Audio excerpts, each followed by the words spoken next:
Iloilo Newsline. Magapangalagad na ang programa nga Iloilo Night Watch sa syudad kag probinsya sang Iloilo. Gimaras Antique Aklan kapis syudad sang Bacolod kag Negros Occidental ilabi na sa sagwa sang pungsod. Ang ini nga programa magadala sa mga balita, impormasyon kag magasipad-sipad sa mga issues nga mangin patas ang presentasyon sa tanan kag mabatian sa Facebook page kag YouTube channel sang Iloilo Newsline. Ang Iloilo Night Watch mangin mata kag dulunggan sa mga listeners kag mga viewers kag ining mabatian halin las 8:30 sang gabi tugtog las 10 sang gabi.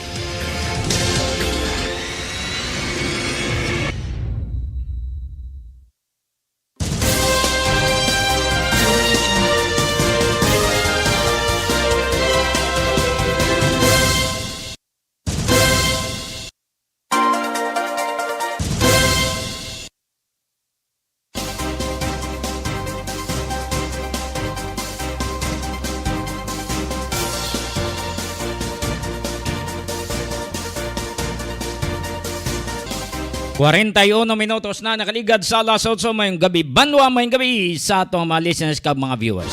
Kumusta na kamo tanan? Nagapamati na kamo sa atong pagwaragwag diri sa Iloilo Night Watch.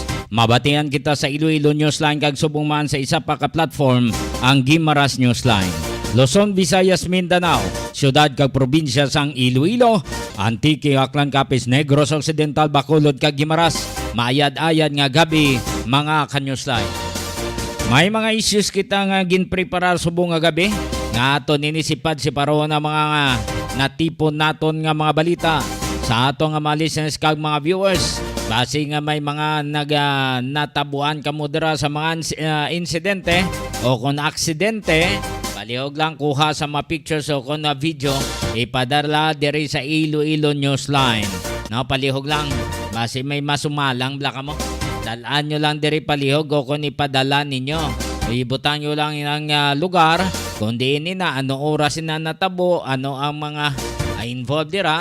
No, palihog lang para nga ma-publish naton sa aton nga Facebook page sang Iloilo Newsline. Dali na lang Valentine's Day. No, iba nagatipon-tipon na. No, sa nga para may baklong sila mga bulak. Na may gining bulak nyo.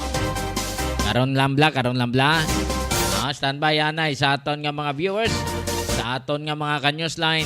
Kayara ng aton nga weather specialist naka-standby subong sa aton nga linya. So aton na hibalon ang sitwasyon sa nga panahon. Iloilo Newsline Weather Update. In General Cuenca, mayong gabi si ka-Newsline Johnny Diaz. Yes sir, mayong gabi man sir, kag sa aton man nga mga tagpalamati. Muna aton latest weather update sa subong adlaw, February 6 year 2023. Sa karon easterlies or mainit nga hangin na din sa dagat Pasifiko ang nag-eepekto sa pungsod. Yan ang Western Visayas na ka-eksperyensya sa partly magalumon tugtog sa magalumon ng kalangitan. Pag may mga isolated, yung mga pagmatulan, pagpangilad, kag pagpanaguot, tuga ini sa mga localized thunderstorm. Karangan naton hangin alin amihan na sidlangan, kag magadala ini sa mga kasarangan yung mga pagbalod sa aton kadagatan. Para sa aton forecast range of temperature, yarak sa 24 to 29 degrees Celsius. Aton adlaw, sunod dala 5:55 kag magabutlak kini siya alas 6:12 buwas aga. Kaya muna itong latest na update, alin sa Iloilo Pagasa, Balikwenta. So why kita sa weather disturbance sa Engineer Cuenca, sir?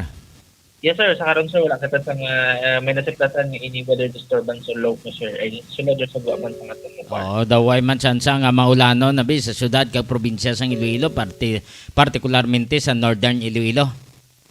Well, sa karon sir, expectaron natin nga medyo low chance. Pakitaapan sa gihapon yung mga posibilidad sa pag-ulan sir, especially kung subong nga gabi no kagahon may mga isolated yung mga pag-ulan na dadalain sa mga localized thunderstorm.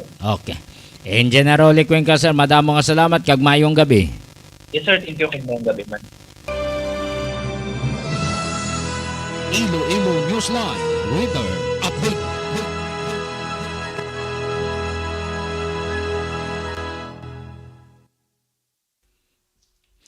Nabatian ang aton nga lokal pag-asa. Kagay ini nga informasyon ginadulong man sa inyo sa nga Vitron Animal Clinic. Ang Vitron Animal Clinic na hamtang sa Barangay San Miguel, Hordan, Guimaras, ginapanagyan ni Doc Ronnie Galia, rehistrado nga veterinarian, maayugid magtatap sa mga kasapatan ba bisan gabi na ginapukaw siya. Kung may ara nga mga ido nga mga manugbata, ginasiis dayon no.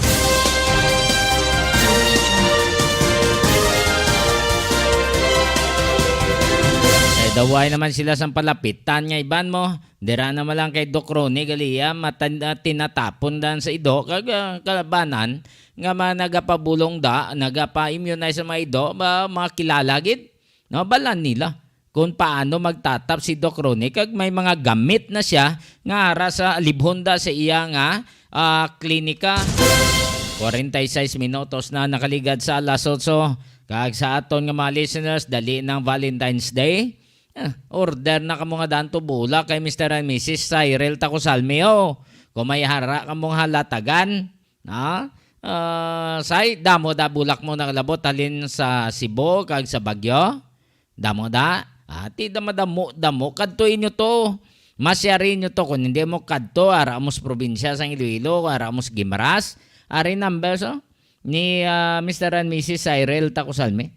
0920 825-6483 0920-825-6483 kag 0916-786-8896 0916-786-8896 Pinangs Flower Shop.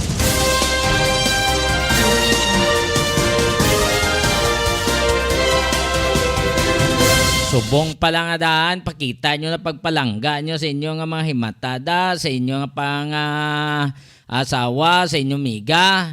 Kaya nyo magkalamatay. Bisan, kadamo sa bulak, hindi na nasilakbat yag. Ngay tambak mo, bisan isa pa da kabagon, isa pa katrak, hindi nakbatyag. Subong palang ipakita nyo ng inyo nga pagpalangga. Adlaw-adlaw, palangganay ka mo, oras-oras palangganay ka mo. Hindi kay kung saan o lang to, madumduman yung pinalangganay ka mo, tinunto.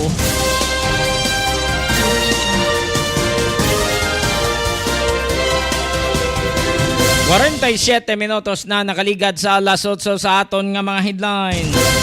Agriculture officials nagapabutyag nga mayara na sila nga suggested retail price para sa mga imported nga mabumbay nga mag-aabot diri sa Pilipinas kag umpisa sa Miyerkules dapat amo na ini ang kilo sa mga imported nga mga bombay sa mga merkado. Ilang kilo? 125 pesos ang kilo. Palapaw pa kamuda kay monitoron ko sa Department of Agriculture. Samtang ang Pilipinas draws red line versus China bangod sa put up sa mga base militar sa United States sa Pilipinas. Pagpamahog nila sa aton nga mga mangingisda nga nagatinguha man nga makakuha tani sang isda nga may dalon sa ila nga himata. Gabay pa nga mabuligan na sa US. Kag kabay pa nga magalatras ng taga China na da nga nagaposting. Sa dugang pagid nga balita aton man karon hibalon ang parte sini sa military o kung sa base militar sa US ang pang-plaster sa iban pang mga lugar. May arayan nga inflection point ang US nga nag-alayan sa Pilipinas. So i-check man naton ini karon sa analyst sa analyst sa parte ini sa ekonomiya, parte ini sa mga nagakalinabo diri sa pungsod. Kag Marcos administration, work balon ni si President BBM ang parte sa base militar na sa mga US ang ginpangputap. Daw akig siyaw. Base may nagsulsog na naman. 50 minutos na nakaligad sa alas 8. Agat ang ini nga balita ginadulong man sa inyo sang Cindy Sandy Store. nahamtang sa Barangay Rizal, Palapala, Uno City proper, kag ginapanagyan ni Sir Brian or Colonel Joristi Coronica. Ang iban nga mga pulis nga assign sa Mandurriao, gimpang reassign mayara sa Rebalo, mayara sa Mulo, no? Malain-lain nga mga destinasyon nila ginpang padpad sila. Hinpamutang dason iban man nga mga police station apektado man kaya lang tong Mandurriao lang mo i-move ni mo mawadan to karon sang police kung hindi ka mag-pick up sa iban pa nga mga police station. So gimpang pick up sila para nga mabuo naman ang another nga team nga makumpos dira sa police station. Droga sige Japon sige sa gyapon ng pagdagsa sa illegal drugs. Balan man na sa mga official naton, sa mga public officials, sa mga barangay officials, balaan na nila kung sino ang mga durugista, sino ang nagapalap na sa illegal drugs sa ilang barangay. 52 minutos na nakaligad sa alas 8. Sa aton nga mga listeners kag mga viewers, thank you so much sa pagtamyaw. Thank you kid. Sa inyo tanan-tanan, hipos-hipos mo lang ta. Tapusan, balaan gid nila kay nagligad. Gali may ara na mo. No? May ara na nakitaan sila. No? Nga pag nga pizza, tibang danan tamyaw. Salamat No? Salamat gid sa pag tamyaw nyo sa happy birthday. No? Kabay pang mayad lang lawas ta. Sa mga batch namon sa dekada 90 San Colillo de las Hijas Diso San Miguel Hordang Guimaras, sa class 84 sa Manapla Elementary School, sa class 88 sa Manapla National High School. Thank you so much sa inyo tanan-tanan, sa mga kilala, sa mga kumpare, kag sa mga vendors, mga porters, mga gwardiya, dispatchers, mga drivers, conductor sang series bus dira sa Valyacar Transit Incorporated. Madamo nga salamat sa inyong nga tanan. Kay Nining Belinda, kay Gisa, no? Thank you. Ang inablos namon ni Bao, grabe. Mayad. No? Ang amon pagid nga kanaw, nga po. Mayad gid nga luto. Thank you gid sa inyo tanan-tanan kag sa mga service crew sa Marsa Pastries kag Sweetie Boko Shake. Thank you so much sa inyo tanan-tanan nga pagbulig.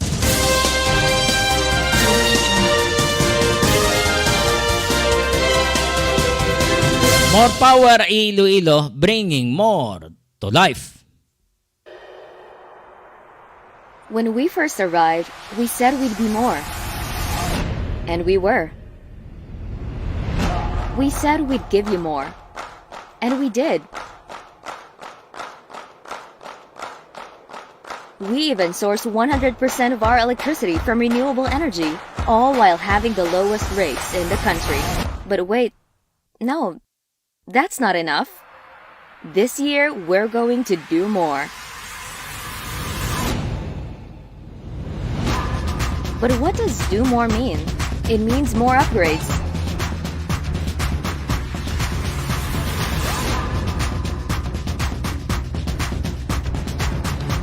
More trees, more mangroves, more fingerlings, more crops, and more fruits. More of her, more of him, more of you, more of us, more of her, him, you, and us, making this world a better place for them. More power is going to do more, because with more power comes great sustainability.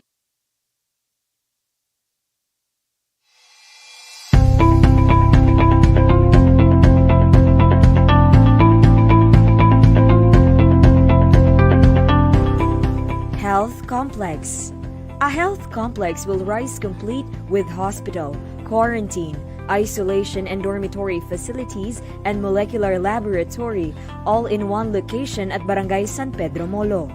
The 104-bed Level 2 hospital will have an intensive care unit and specialist doctors per DOH standards. Molecular laboratory.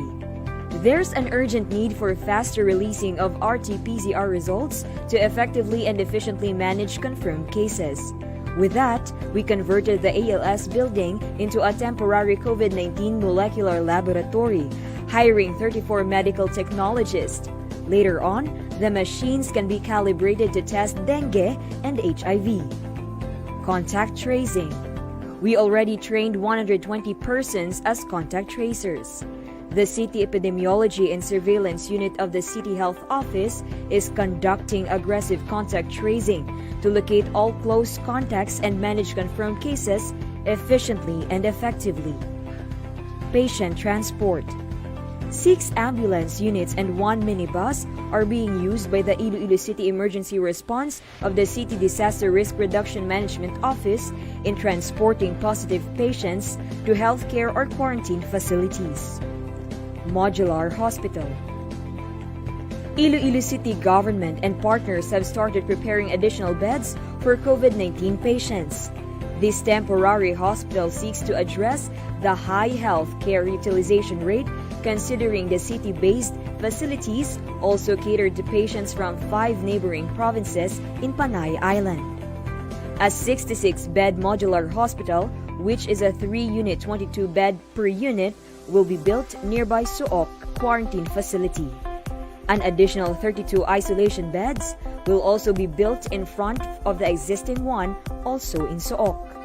The isolation and quarantine facilities shall form part of the proposed hospital in collaboration with the Department of Health. Quarantine facilities. St. Therese Hospital, which has been non-operational for quite some time, has been lent for free and has been serving as a quarantine facility. This move is in preparation for possible increase in infections, which may be caused by the more contagious Delta variant. Iloilo City has put in place a total of 1,500 isolation beds, including close to 1,000 in government-run facilities and at least 500 private beds in various partner hotels in case of COVID-19 surge.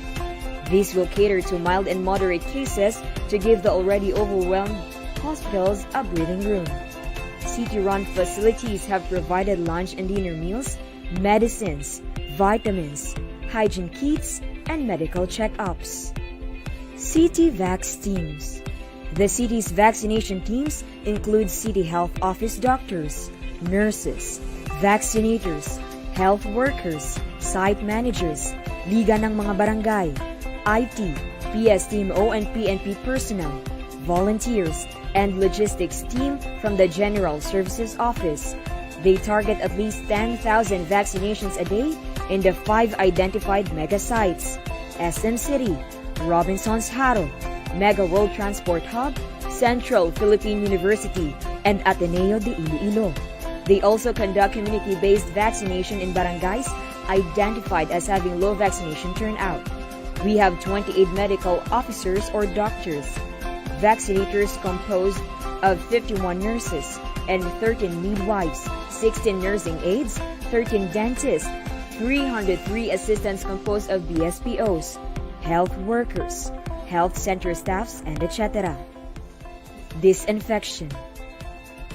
City Health Office Sanitation Division disinfects city government offices that are locked down following confirmed cases, as well as national government agencies and establishments that request assistance. Volunteer fire brigades and Bureau of Fire Protection also help in disinfection. The threat of this pandemic has pushed the Iloilo City government to double its efforts in fighting the unseen enemy, without overlooking the usual health issues, problems, and concerns that need to be addressed. Let us continue to bring Iloilo City to the next level.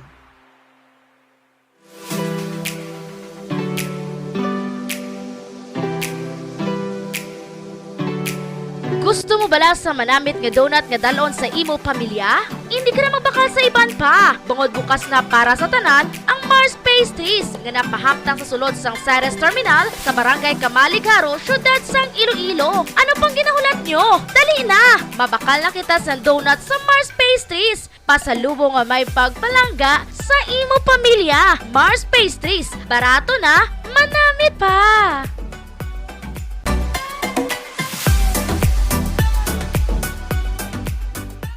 5, 6, 7, go!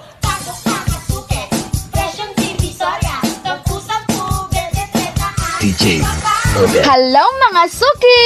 Bukas na ang Sergeant Many Grocery kung sa diin makapamakal kamo kag makapangompra sang kinahanglanon sa sulod sang inyo balay. May baligya man sila para sa mga okasyon. Hindi na kamo kinahanglan magkadto sa banwa kag syudad. Gani ano pang ginahulat nyo? Bakal na!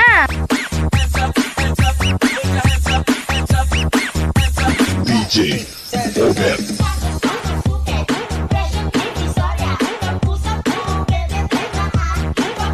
Ano pang ginahulat nyo? Bakal na sa Sergeant Many Grocery.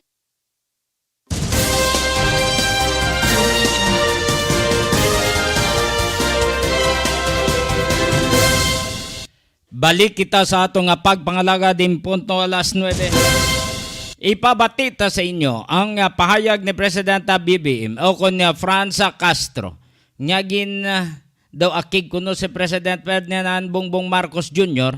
sa pag-grant sa US military base no sa Pilipinas gindamo bla. Ambot kun insakto ni ang mga impormasyon nga nagagwa nga daw nagalain ang buot ni President BBM. Yari si Franza Castro sa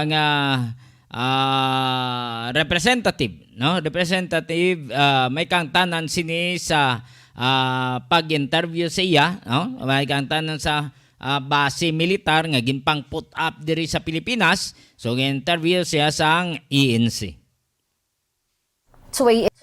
Ay ang dami ng mga benefits. Yung ang daming yung US and Philippines, ito yung mga nakalagay doon sa mga agreed locations. There would be training, transit, support and related activities, refueling of aircraft, bunkering of vessels, temporary maintenance of vehicles, etc.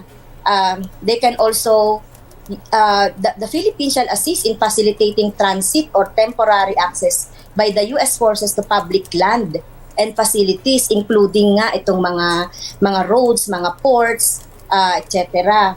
And ito yung mga access doon sa ating mga resources, like for example ito sa mga agreed locations, there would be no rental or similar cost.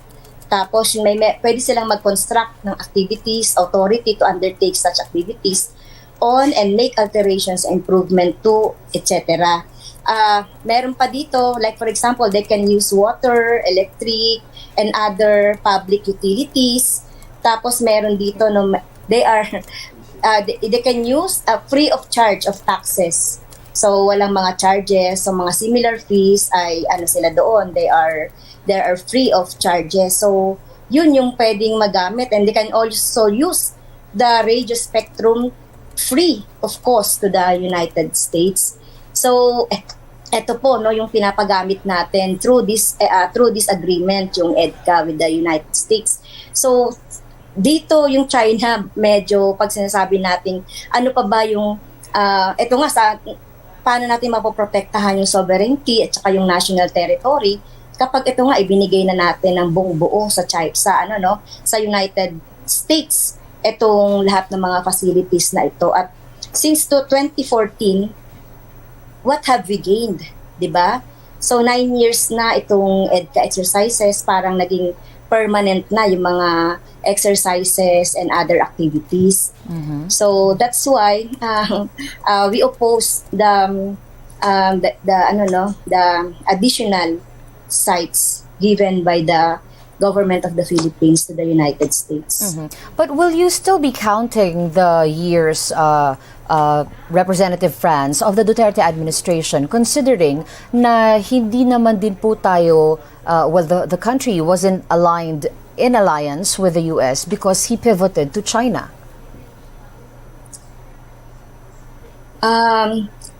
During the Duterte administration na parang suspend nga dito yung EDCA, pero nagpatuloy pa rin naman hindi naman nahinto yung mga exercises dito sa Philippines. Nandiyan pa rin naman yung mga military exercises at saka enforced pa rin yung EDCA even during the time of the Duterte administration. I do understand your fears, Congresswoman, no, because historically speaking, when we look back at what happened, there are issues na involved ang mga US soldiers. Some are sexual, some are not even good in nature, and that's something that we are preventing. But if we try to look at another side of the coin, let's take how the US is giving assistance to the Ukraine. Ang ginagawa po nila ngayon, nagsisend sila ng ammunition, supplies lang, no American troops actually on foreign soil. So ang assistance na naibibigay ng US ngayon can be given via remote connections. Hindi na po siguro kakailanganin mag-deploy ng ganun karaming mga soldier. Kung ganito po ang magiging kaso sa EDSA ngayon, are you open to reconsider your position? No. Kasi like what I've said earlier dun sa mga previous statement, naiipit tayo sa dalawang bato, nag-upugang bato, the United States and China. We know na yung talagang superpowers na ito ay talagang nag-aaway sila sa mga armaments, etc., sa economy, etc. Kaya kung ganito yung binibigay nating napakalaking opportunity sa United States, so syempre yung China naman ay magagalit sa atin, at later on pag nagkaroon sila, pumunta na tayo doon sa kung nagkaroon ng gera between the US and China, talagang ipit tayo dahil nandito yung mga facilities ng United States, tapos yung China naman ay malapit doon sa West Philippine Sea. So yun yung mga kinakatakot natin. Naintindihan po natin yung kakailanganin nating actually isipin kung kanino tayo aalyansa. If we look at what happened on the previous administrations, they have pivoted both ways. Let's say from the past, from the Aquino administration to those before him, we were allies with the US. With the Duterte administration, sa China tayo nakaalyansa. And the new administration, the Marcos administration, seems to have been taking a neutral stance between yung dalawang bansa po na ito. Now, pag tinignan po natin yung magiging epekto ng EDCA, ano po ang maaaring magawa nito doon sa, number one, economic alliances natin between the two countries and our diplomatic ties with China and the US? Yes, siguro doon sa mga diplomatic alliance in terms yung mga economic, so baka mas doon na lang tayo kasi kapag tungkol doon sa mga military, yung tungkol dito sa mga tulungan on military exercises and so on, alam naman natin na nagiging talagang problematic ito pagdating ng panahon. So, ako okay lang sa akin na magkaroon ng mutual agreement tungkol sa mga economic agreement, etc. ng both China and the US. So kaya lang itong mga military ito, alam naman natin mainit talaga ang dalawa doon sa mga raising of armaments, etc. Kaya ayaw natin madamay. But the thing is, Congresswoman, we are an emerging country, and speaking of our military strength, wala po talaga tayo ng military might, di po? But that's why we need assistance doon sa mga, you mentioned superpowers. As of now, opo. So that's why, Rika, sabi nga natin from 2014 up to 2023, we have to evaluate, we have to find out. So kami nga ay gusto na pinag-aaralan natin yung mag-file ng oversight and joint resolution sana, so that we can assess ano ba yung mga naitulong. Kasi kung titignan natin ang mga pronouncement ng mga military, so ibig sabihin kung just in case, in extreme cases na meron tayong problema, dispute with China as regard to West Philippine Sea, hindi naman sila lalaban ng Amerikano in favor with us kung ano, kasi hihingin pa naman nila sa kongreso nila yung permiso So itong nangyaring agreement sa EDCA, talagang binibigay natin yung facilities and territories natin sa kanila just in case sila naman talaga yung halimbawa makipaggera, halimbawa ang Taiwan may magkaroon ng war with the China, tapos yung kanilang mga agreed locations ay Cagayan, Isabela, Palawan, na talagang malapit doon sa West Philippine Sea.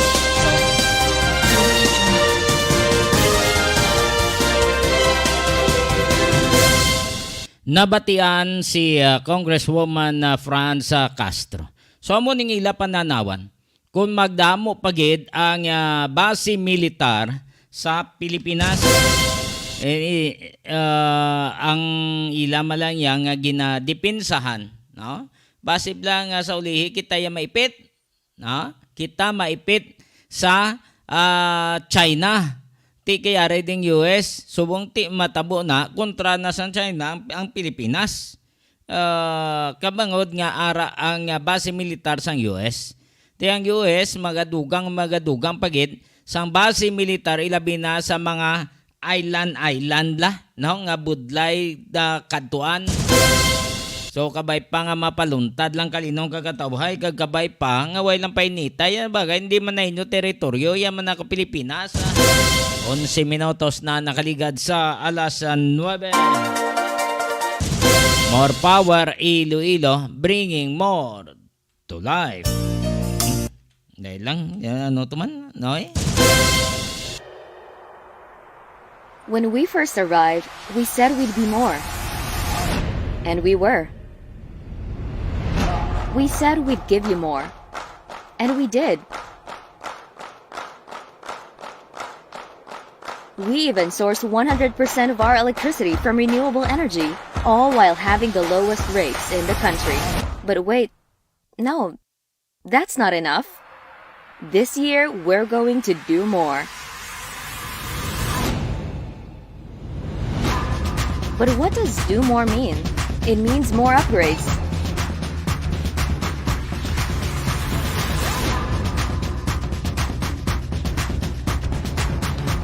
More trees, more mangroves, more fingerlings, more crops, and more fruits. More of her, more of him, more of you, more of us, more of her, him, you, and us, making this world a better place for them. More power is going to do more, because with more power comes great sustainability.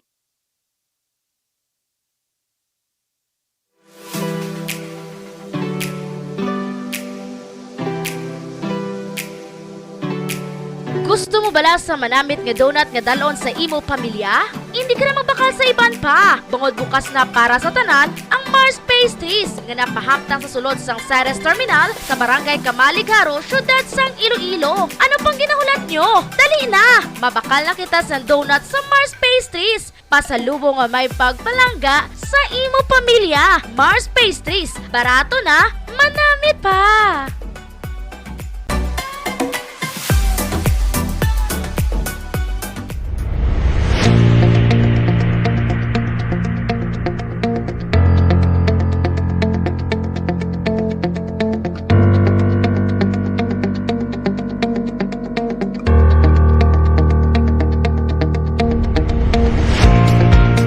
Our roadmap, Wheels for Inclusive Development and Good Governance, has been the backbone of our mission in bringing our city to the next level. W, our first agendum among 6, stands for welfare. Efficient traffic management is one of the important aspects of this platform. Iloilo City prides itself being a walkable and bikeable metropolis, hailed as the most bike-friendly in the country. Its wide diversion road, complete with pedestrian alleys and protected bike lanes, attract attention, acclaims, and accolades from all over the place. Ilonggos and visitors can stroll along spacious sidewalks without eyesores and lighter sights of the busy streets because of less traffic, while bikers are safe in sharing the roads. Here are some specific actions made to achieve efficient traffic management. An intelligent transport system is in the works for a centralized coordination of related choke points and gray areas in the field. This is one of the major features of the iCare Command Center at Gaisano Business Hub. Iloilo City is creating its Traffic Academy for knowledge and training of traffic personnel and drivers through annual refresher courses. The initiative will be established at Technical Institute of Iloilo City, Barrio Obrero Campus. We will be the first LGU having this kind of program. City Hall has provided 20 motorcycles for traffic personnel to perform their duties and conduct check of road conditions, especially on areas that experience congestion. 20 bike patrols are doing regular rounds along Esplanade to ensure enforcement of public safety. 2 patrol vehicles are being used to respond to assess and address urgent situations. The Public Safety and Transportation Management Office, Task Force ASIS, and Office of Barangay Affairs implemented the road clearing operations upon the orders of the national government. Iloilo City's efforts got 83% rating from the Department of the Interior and Local Government or DILG. For the displaced sidewalk vendors, due to the clearing operation, they were provided a new space. Financial assistance was also given to them so they can start anew. As Iloilo City levels up, it also gets to face more concerns, especially with regard to traffic. The city government has sought the help of the Metropolitan Manila Development Authority or MMDA in crafting a traffic plan in August 2019. City Hall personnel attended a traffic management seminar with the guidance of scientific and engineering experts. Slowly but surely, officials are optimistic this will give resolution to traffic problems. Iloilo City is geared towards developing more open spaces and access for pedestrian as well as alternative thoroughfares for riding public. We ensure that our city is highly livable and has competent value for safety, peace, and order. Level up Iloilo City.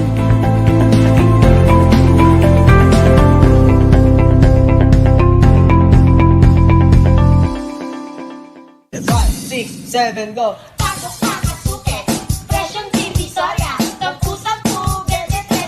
DJ Obet. Hello mga suki! Bukas na ang Sergeant Many Grocery kung sa diin makapamakal kamo kag makapangompra sang kinahanglanon sa sulod sang inyo balay. May baligya man sila para sa mga okasyon. Hindi na kamo kinahanglan magkadto sa banwa kag syudad. Gani ano pang ginahulat nyo? Bakal na!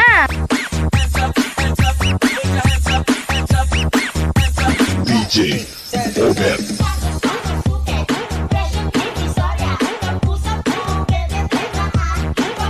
Ano pang ginahulat nyo? Bakal na sa Sergeant Many Grocery.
Uswag spirit, we are continuously gearing up our services for the Ilonggos. Wheels for Inclusive Development and Good Governance is our roadmap in bringing our city to the next level. This 6th agenda platform composes welfare, health, education, environment, livelihood,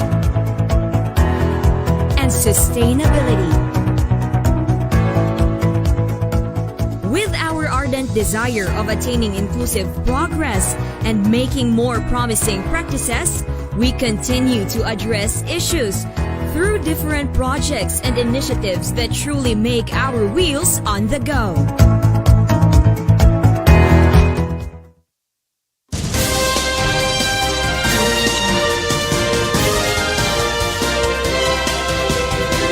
Balik kita sa atong pagpangalagad kag ginaginadulong sinyo sa CLDS Poultry Supply na hamtang sa barangay Bagakay kag Sinda Conchita, San Dionisio, Iloilo.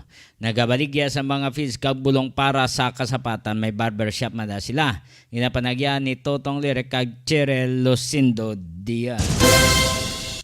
Kag load lift trading and services, isa mga kadako construction firm nga nabase sa Metro Manila. Nagaobra sa mga balay, sumadalag ko ang mga merkado, mga mansions. Kadtuin nyo lang ang load lift trading and services. Ara ang ila opisina sa Block 5, Phase M, Francisco Homes, Gio, San Jose del Monte City, Bulacan. Pangitaan nyo sa Engineer Joey Diaz o kung mag-text ka mo sa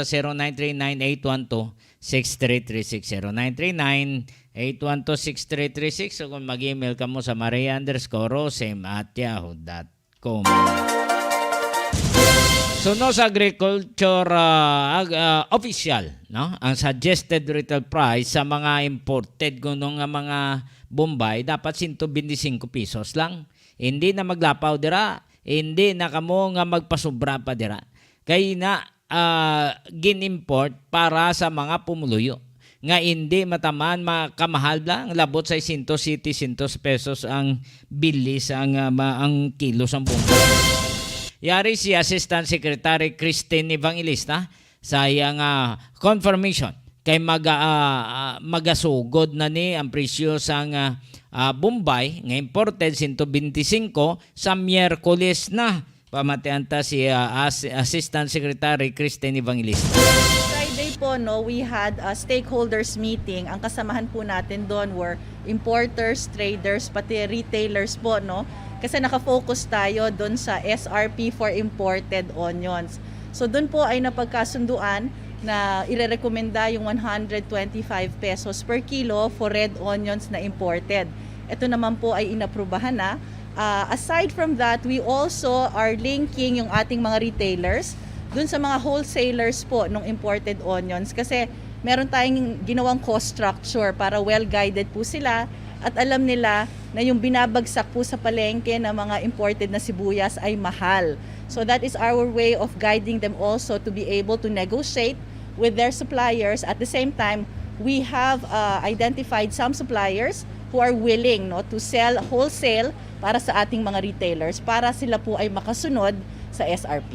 Ma'am, sa red po, how did you come up with the 125 peso per kilo? Kasi ngayon ang 180 to 200 ang presyo sa market.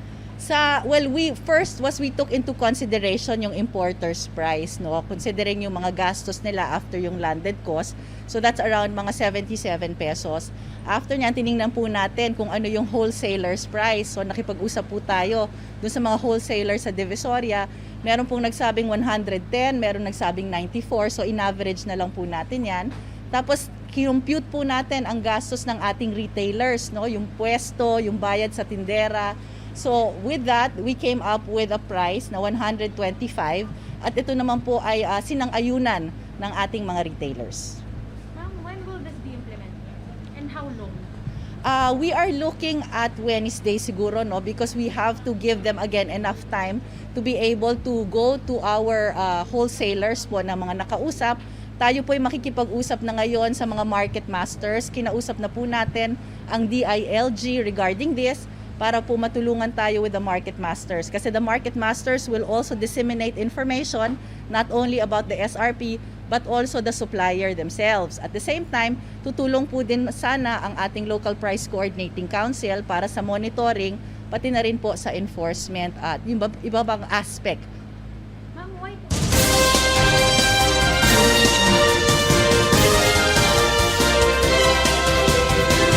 Nabatian si Assistant Secretary Christine Evangelista. Tibatian nyo to ha? Hindi na magpalapa pa 120. O magnubo-nubo damas mayo. No? Ang presyo kay na imported na nga presyo. So no kay Asik Evangelista, hindi na kamo himo pablas ang pamagi nga patasan nyo. So 125 lang. Hasta lang dira ang talaksan. Mas mayo kung mapanubo-nubo kay may aragan ni kuno tagnubinta lang ang kilo sa Bombay nga imported. Di mas mayo na. Affordable na sa mga pumuluyo, hindi kay tag 700 pesos ang kilo. Hindi kay tag 700 o 600 pesos ang kilo. Sa ato nga malisens ka mga viewers, base mag-order ka mo sa mapriskang isda, yara sa Crossing Patio Dueñas, Iloilo. Kay Niji Matupas o kung magpaluto ka mo, pakiter ka mo, kadtuin nyo lang iya nga lugar da sa Crossing Patio Dueñas, Iloilo. Niji Matupas kag Sidigol. 26 minutos na nakaligad sa alas 9. Ang Pilipinas nangayo bulig sa US magputap sang base militar kaya matamat nang ginakaon gina-encroach kita sa China. Tiambal sang iban nga mga mangin alamon base blang nagdraw kita sang red line sa China versus China. Base blang no makalay na bo. Ambal sang US willing man sila nga magbulig sa Pilipinas. Ano nagidayhan kung wala ng base militar sang US da? Ano matabo sa aton? Small-smallon lang ta sa iban nga nasyon eh.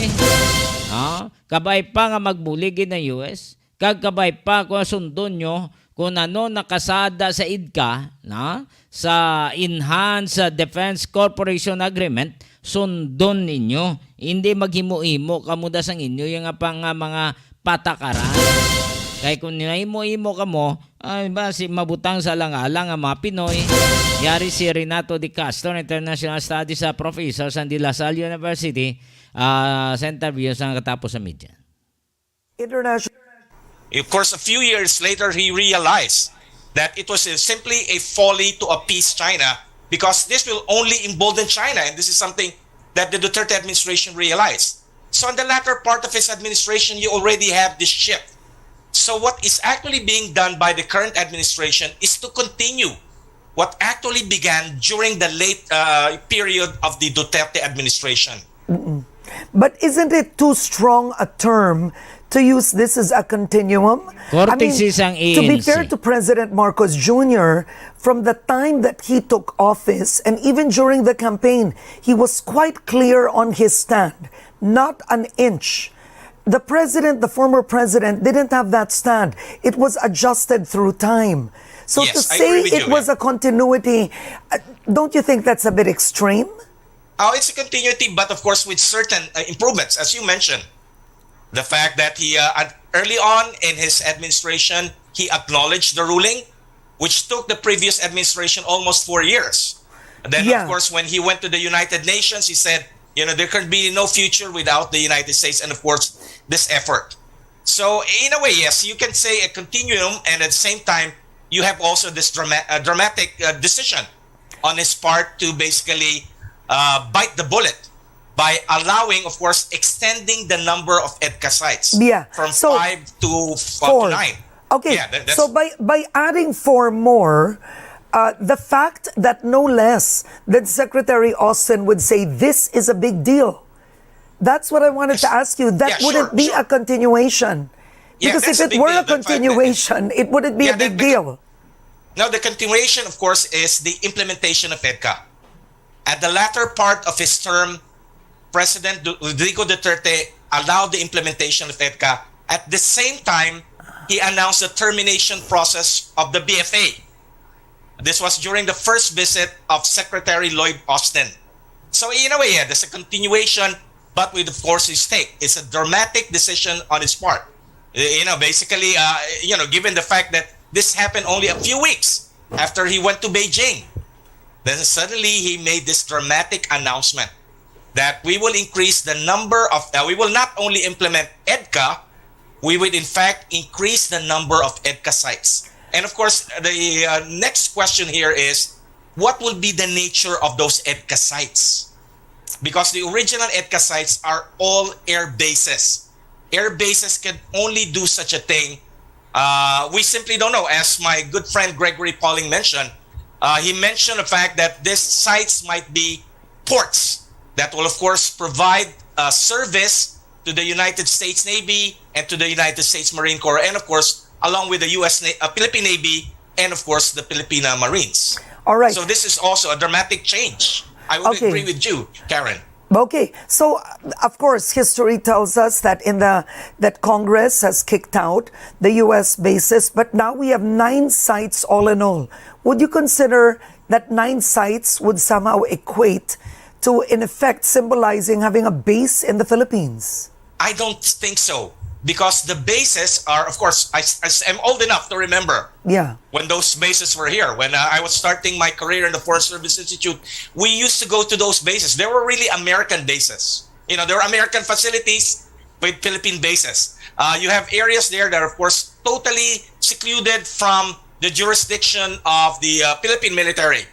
In this case, the commander of the Philippine base will have unhampered access to those facilities. Plus, of course, those facilities are supposed to be joint use. Unlike, of course, I could still remember Clark, when you have those runways at Clark, they could only be used by the 13th Air Force. And you have, of course, the ports in Subic, QB Point, they could only be used by the United States Armed Forces. It's a totally different situation here. They're, of course, joint. And, of course, for the AFP, this is also very important because it also boosts their modernization program. EDCA could provide or build infrastructures that will, of course, support the Armed Forces of the Philippines, especially the Air Force and the Navy, in its effort to modernize. You know, in the light of this dramatic changes that is happening in our, around us. Again, okay. All right.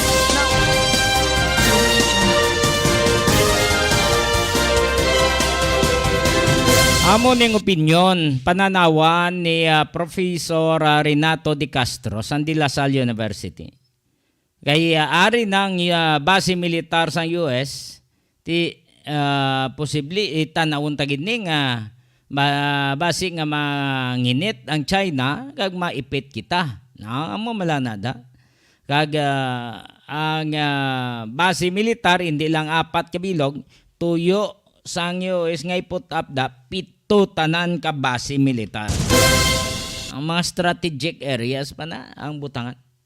Di parang kung ninali ginman, maghimo sang kalakasan, maghimo sang tinunto ang China, ara kuno ang US.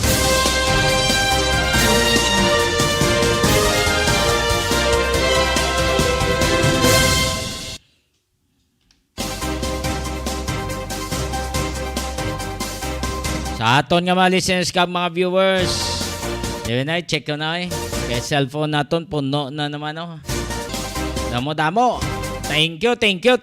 Gid sa inyo tanan. Dugang naman edad tan Silang importante mayad lawas Importante nga bayan kita sa aton nga mahal nga makaako. Nga muyo lang kita, sandig lang kita siya. Kay siya na ang nakahibalo sang tanan.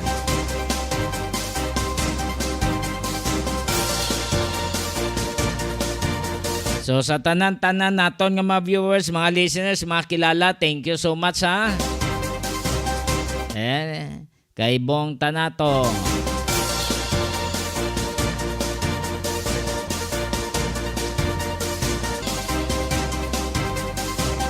Thank you so much, man.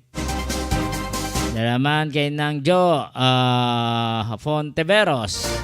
Madamo nga salamat sa subango.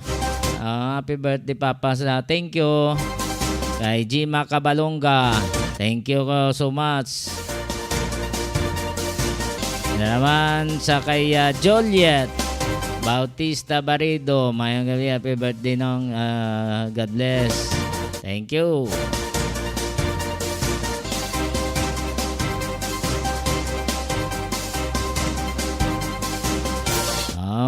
Kay nang Jo magpalakas, happy birthday. We wish you all the best in life. Thank you. boardmate pa ni namon sa una sa Andrades boarding house. Salamat sa mga classmates, sa mga boardmates, sa mga kilala. Thank you, Gid. Jereman, sa sino nay? Sa kay sino nanay, liog ko.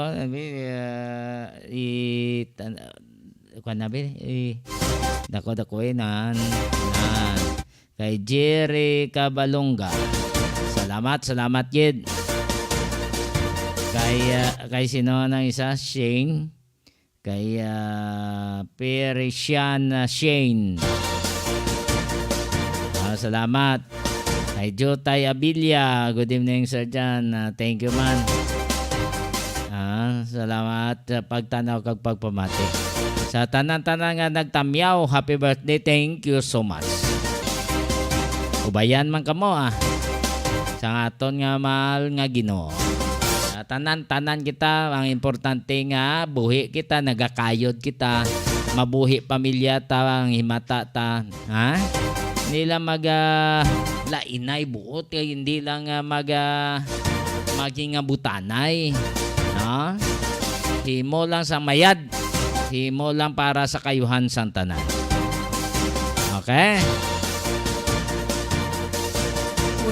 Sa mga nag-text pa diri sa aton nga cellphone, thank you so much Posipos naman lang tatani pa. Kay Ma'am April mayong gabi, kay Sir Hannibal Plana mayong gabi. Nanon mo kay may ragid iban nga nakadumdum sa taga-Action Radio kag sa mga katapos sa media, thank you so much sa pagtamyaw.